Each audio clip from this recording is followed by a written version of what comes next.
ഏയ് ആ ഇതെന്നാ പരിപാടിയാ? കുളിച്ച് ഫ്രഷായി ഇതാ ഇതിട്ടുണ്ട്. എനിക്കൊന്ന് ഉറങ്ങണം. ഉറങ്ങിക്കോ, പക്ഷെ എന്റർടൈൻമെന്റുകളൊക്കെ കഴിഞ്ഞിട്ട്.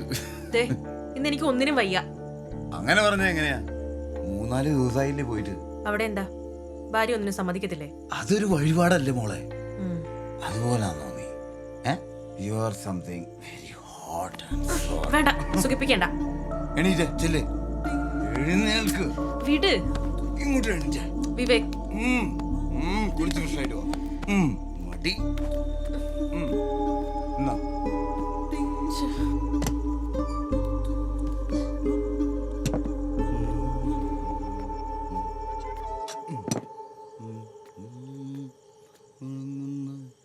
മണമുള്ള തണുപ്പുള്ള രാത്രിയിൽ തനിച്ചിരുന്നുറങ്ങുന്ന ചെറുപ്പക്കാരി പൂമുഖ കിളിവാതിൽ അടയ്ക്കുകില്ല.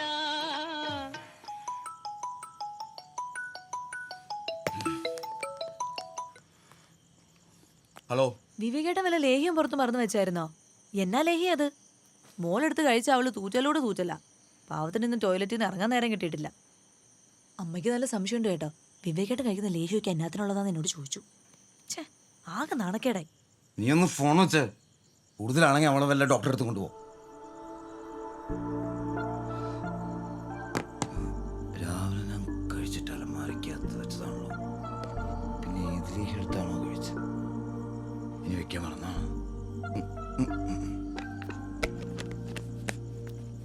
അടയ്ക്കുകില്ല കാമിനി നിന്നെ ഞാൻ ഉറക്കുകില്ല. കളിക്കില്ല വിവേക്, എനിക്ക് ഉറങ്ങണം. അതിനാണോ ഇപ്പൊ കുളിച്ച് ഫ്രഷായി സുന്ദരിയായി ഇങ്ങനെ വിരിഞ്ഞു നിൽക്കുന്നേ? ഈ പാട്ടൊന്ന് ഓഫ് ചെയ്യോ? എന്നും രാത്രി ഇത് തന്നെ. ഈ പാട്ടല്ലേ മോളെ നമ്മുടെ ഇൻസ്പിറേഷൻ.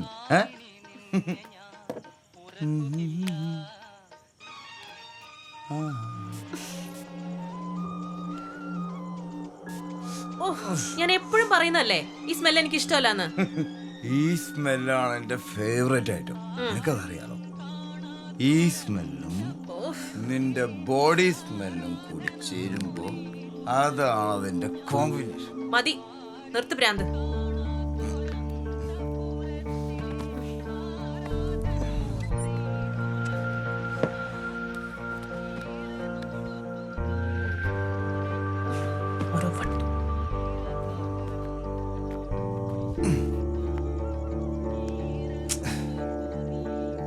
നിന്റെ ഈ കുറുമ്പാണ് എനിക്ക് കൂടുതൽ ഇഷ്ടം. ഇന്നെന്നെ വേദനിപ്പിച്ച കൊല്ലി ഞാൻ. കൊല്ലണം.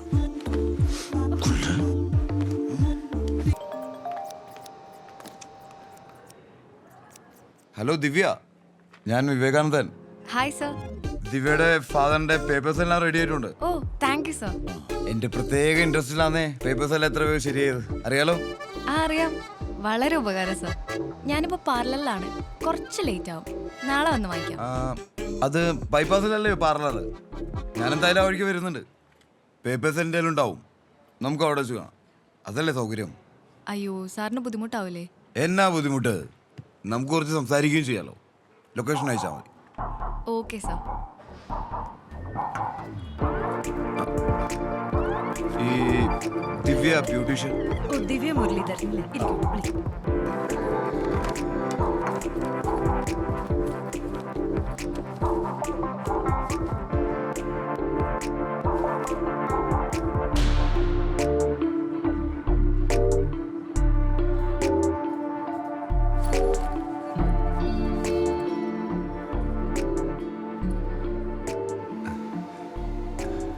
Today you look more pretty. Sir paper. ഓ, ഞാൻ മറന്നു. Thank you sir. നമുക്ക് പുറത്തിറങ്ങി ഒരു കോഫി കഴിച്ചാലോ? അയ്യോ സർ, കസ്റ്റമർ ഉണ്ട്. ഞാൻ ഇടയ്ക്ക് വിളിക്കാം. വെറും ഒഫീഷ്യൽ പരിചയം മാത്രമാക്കണ്ട. Sure sir. എന്നാ ഞാൻ ചെല്ലട്ടെ? ശരി. നീ ആ വീടി അത്രയല്ലേ ഉള്ളൂ. ഇതൊക്കെ പറഞ്ഞ് എന്താ ഹരീഷ ഇത്? അവർക്ക് ക്യാരക്ടർ ശരിക്കും പറഞ്ഞു കൊടുത്തില്ലേ? പറഞ്ഞു കൊടുത്തിട്ടുണ്ട് സാർ. എന്നിട്ട് ഇതാണോ ആ സീന്റെ മൂഡ്? ഇതാണോ മോഡുലേഷൻ? ഇപ്പൊ തന്നെ എത്ര ടേക്കായി? ഹലോ, ആദ്യമായിട്ടാണോ ഡബ് ചെയ്യുന്നത്? അല്ല സർ, ചെറിയ ചെറിയ വോയിസ് ഒക്കെ ചെയ്തിട്ടുണ്ട്. അതെ ഇത് ഹീറോയിനാ. നിങ്ങളുടെ വോയിസ് ഒന്ന് ടെസ്റ്റ് ചെയ്തേ ഉള്ളൂ. ഹരീഷേ, ഇത് ശരിയാവൂല. ആ തന്നെ വിളി. അല്ല സർ, ഞാൻ ഒന്നുകൂടെ ട്രൈ ചെയ്യാം. വേണ്ട വേണ്ട, ടൈം വേസ്റ്റ്.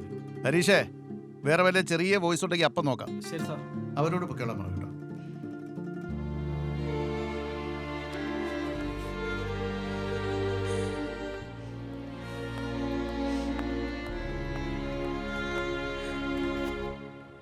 ഐഷു, നീ എവിടെയുണ്ട്? ഞാൻ മിഥുന്റെ സ്റ്റുഡിയോയിലുണ്ട്. എന്താടി? ഞാൻ അതിൽ വരട്ടെ? എനിക്കല്പം സംസാരിക്കാനുണ്ട്. എന്താ നിന്റെ ശബ്ദം വല്ലാതെ? ആകെ അപ്സെറ്റാ. പറയാം. നീ ഫ്രീ ആണോ? ഇവിടെ തിരക്കാ. എന്നാലും നീ വാ, നമുക്ക് അപ്പുറത്തെ കോഫി ഷോപ്പിൽ ഇരിക്കാം.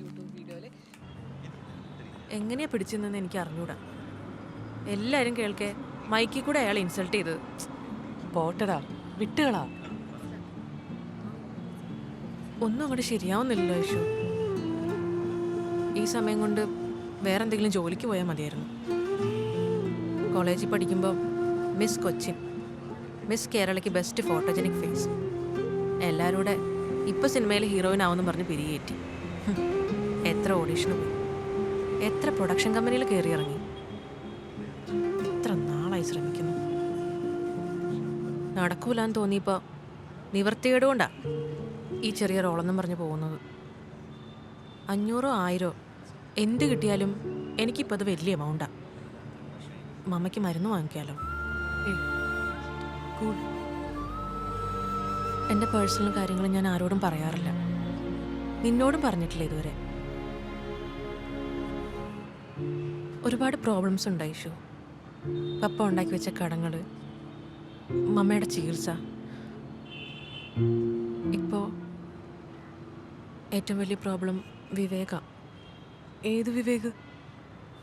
അങ്ങനെ ഒരാളുണ്ട് എൻ്റെ ജീവിതത്തിൽ. കുറച്ച് ആള് വന്നിട്ടുണ്ട്.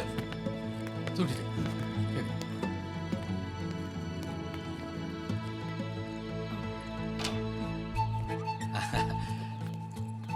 ഇതാണ് മോൾ ഡയാന. കൊച്ചിന്റെ മമ്മ ഹോസ്പിറ്റലാണ്, സുഖല്ലാണ്, അഡ്മിറ്റ് ആണ്. അതാണ് മുറി. തുറന്നിട്ടേക്കണല്ലേ? വാ സാറേ.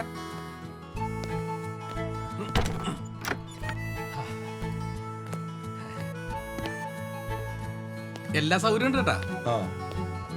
ബാത്റൂം മാത്രം അപ്പുറത്താണ്. ഭയങ്കര കാറ്റാണ് കേട്ടാ. ഫാനൊന്നും വേണ്ട. ആ മോളെ, 6 മാസത്തെ അഡ്വാൻസ് 10,000 രൂപ വാടാ. പുള്ളി അമ്മയ്ക്ക്. പിന്നെ പുള്ളി വേറെ കാര്യം ചോദിച്ചു. മൂപ്പർക്ക് ഹോട്ടലിൽ നിന്ന് കഴിക്കുമ്പോഴേ എപ്പോഴും അതെ വയറ്റിനത്ര പിടിക്കൂലെന്ന്. നമ്മുടെ കിച്ചനോടൊന്ന് ഉപയോഗിച്ചോട്ടും ചോദിച്ചു.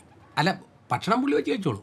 ഏയ് അതൊക്കെ ബുദ്ധിമുട്ടാവും. ഏയ് കാലത്ത് 1 മണിക്കൂർ, വൈകുന്നേരം 1 മണിക്കൂർ, അത്രേ ഉള്ളൂ. എങ്കിൽ വാടക കൂട്ടി തരാമെന്ന്. എത്ര തരും? 15 പറയാം, മൂപ്പര് തരും. ഞാൻ മമ്മയോട് ചോദിക്കട്ടെ.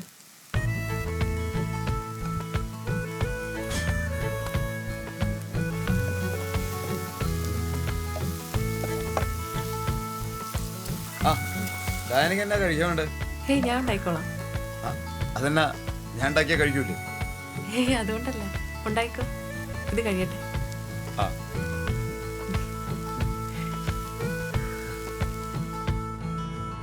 ആ സമയത്താ മമ്മയുടെ ട്രീറ്റ്മെൻറ്റും സർജറിയും ഒക്കെ.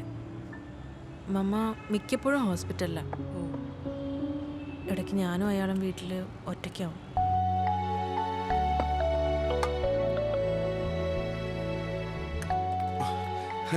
ഞാൻ കുറച്ച് മീൻകറി ഉണ്ടാക്കിയിരുന്നു, ട്രൈ ചെയ്ത് നോക്കി. എങ്ങനെയുണ്ട്? കൊള്ളാലോ, സൂപ്പർ. ആ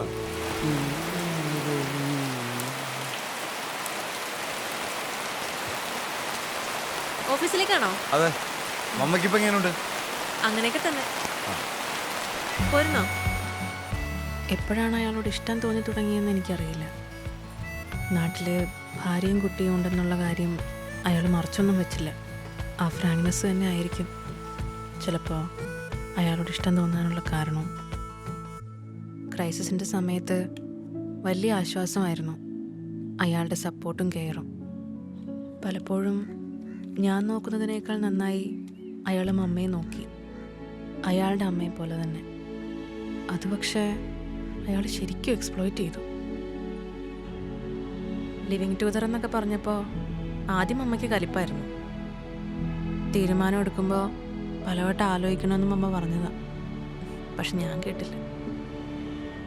ഒരു പ്രത്യേക ക്യാരക്ടർ അയാളുടെ. മദ്യം കഴിക്കില്ല, ഹോട്ടലിൽ നിന്ന് ഫുഡ് കഴിക്കില്ല. എനിക്ക് അയാളെ തീരെ മനസ്സിലാക്കാൻ കഴിയുന്നില്ല ഐഷു. ചിലപ്പോൾ ഭയങ്കര സ്നേഹ, അത് റിയൽ ആണോ അഭിനയാണോ എന്നൊന്നും എനിക്ക് അറിയാനേ പറ്റുന്നില്ല. ചില സമയത്ത് എനിക്ക് അയാളെ കൊല്ലാൻ തോന്നും. Perverted sexual mania. അതില്ലാതെ ഒരു രാത്രി പോലും അയാൾക്ക് ഉറങ്ങാൻ പറ്റില്ല. ആ സമയത്ത് വേദനിപ്പിക്കുന്നതാ അയാൾക്ക് പ്ലഷർ. വൈഫിന്റെ അടുത്തും അയാളിങ്ങനെ ആവോ? അതറിയില്ല. ആയിരിക്കും. നിനക്ക് അറിഞ്ഞൂടെ, ഇതൊരു തരം അസുഖ. പാർട്ട്ണറെ വേദനിപ്പിക്കുമ്പോൾ മാത്രമേ അവർക്ക് ഈ സെക്ഷൽ പ്ലഷർ കിട്ടുള്ളൂ. വെറുതെ എന്തിനാ സഹിക്കുന്നത്? അയാളെ ഒഴിവാക്കിക്കൂടെ നിനക്ക്? ഞാൻ ആലോചിക്കാറുണ്ട്. മമ്മയോട് പറയാൻ പറ്റാത്തോണ്ടാ. അതും കൂടെ താങ്ങാൻ പറ്റില്ല ആ പാവത്തിന്. ഞാൻ മോളുടെ പ്രോഗ്രാംസ് ഇടയ്ക്കൊക്കെ കാണാറുണ്ട്.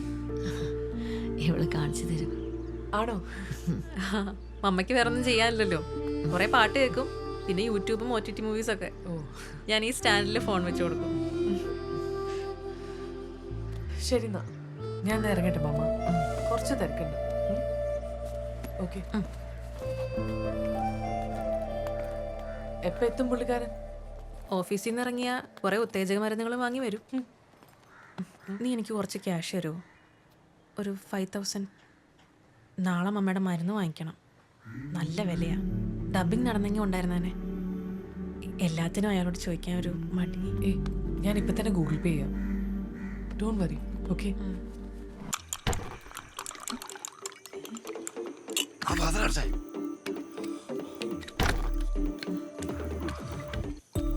ഈശ്വര, ഇതും തുടങ്ങിയോ? ഇത് മരുന്നിനടി പുതിയ ഐറ്റം. എന്തോന്ന് പുതിയ ഐറ്റം? കണ്ണി കണ്ട ലേഹമൊക്കെ വലിച്ചു വരെ തിന്നുന്നതും പോരാഞ്ഞിട്ടാന്നോ ദേ എല്ലാം കൂടി എടുത്ത് ഞാൻ കെഞ്ചിലിടുവേ. ഇതിന്റെ എഫക്റ്റ് നീ കണ്ടോടി? എനിക്കൊന്നും കാണണ്ട, കണ്ടെടുത്തോളം തന്നെ ധാരാളം. ഓ ഇലിക്കല്ലേ വിവേകേട്ടൻ വീട്ടിൽ വന്ന രാത്രി ഒന്ന് തോർക്കുമ്പോ തന്നെ എനിക്ക് പേടിയാ. ഞാൻ എന്നാ ഡ്രാഗുളയാ? അല്ലേ?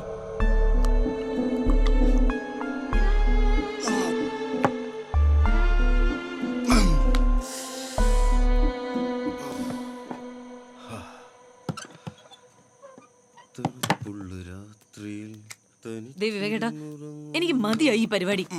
5-6 കൊല്ലായി. എനിക്കിത് സഹിക്കാൻ വയ്യ. ദേഹം മുഴുവൻ നീറ്റല. ഇത് ഒരു തരം മാനസിക രോഗ. ഇതിന് ചികിത്സിക്കാ വേണ്ടത്. അത് പറഞ്ഞ് കേൾക്കത്തില്ലല്ലോ. നീ എന്നെ മാനസിക രോഗിയാക്കി അല്ലേ? ഞാൻ മാനസിക രോഗി ഉള്ളതാ. ഇത് പിന്നെ വേറെ എന്നാ? എനിക്ക് സാറ്റിസ്ഫാക്ഷൻ കിട്ടാൻ ഞാൻ അങ്ങനെ പലതും ചെയ്യും. അതെന്റെ ഇഷ്ടം. ബാക്കിയുള്ളവർക്കുണ്ട് ഈ സാറ്റിസ്ഫാക്ഷൻ. ഉണ്ടോ? എന്നിട്ട് എന്നാ നീ ഇത് പറയാ? എന്നാ പറയാ? നീ എന്റെ ഭാര്യയോ? അതിന് അനുസരിക്കണം. അനുസരിക്കണ്ടേ? മനസ്സില്ല. തമാശകളാ.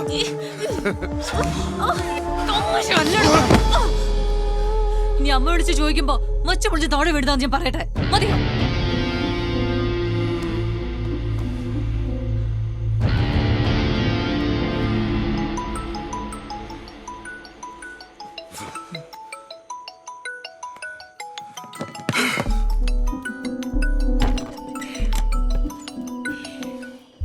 വീട്ടിലേക്ക് പോന്നാ വിളിക്കരുത് ഞാൻ നിന്നോട് പറഞ്ഞിട്ടുള്ളതല്ലേ? മമ്മ മരിച്ചു.